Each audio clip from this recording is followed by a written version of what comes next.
তিনটা দল দেশ শাসন করেছে, আমরা আর পুরনো জিনিস দেখতে চাই না। চরমোনার পীর সাহেবরা একটা কথা বলেন যে আমরা এবার পুরানো বউ নতুন কাপড় দিয়ে আমরা দেখতে চাই না, আমরা বউও নতুন আনবো, শাড়িও নতুন আনবো। কি বলেন ঠিক না? নতুন শাড়িতে পুরানো বউ চলবে না। অনেকে এখন চেষ্টা করছেন পুরনো গ্লানি, অপরাধ, চাঁদাবাজি, মস্তানি, দুর্নীতি যারা চ্যাম্পিয়ন হয়েছিলেন, নতুন শাড়ি দিয়ে তারা সেই কদর্য চেহারা ঢেকে নতুন রূপে আসার চেষ্টা করছেন। বাংলার মানুষ সেটা গ্রহণ করবে না। যুবক ছাত্রদেরকেই সেই নতুন বাংলাদেশের জন্য প্রস্তুতি নিতে হবে।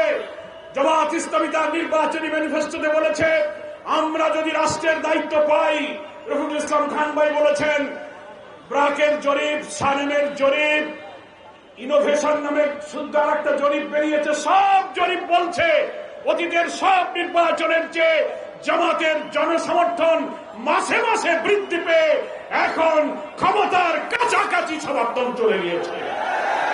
আমির জামাত বলেছেন, আমরা যদি রাষ্ট্র ক্ষমতা পাই তাহলে সেই দেশ হবে মানবিক, মানবতা, মনুষ্যত্বের জন্য সুন্দর একটা বাংলাদেশ। আমরা যুবকদেরকে রাষ্ট্রের দায়িত্ব তুলে দিতে চাই। আগামী দিনে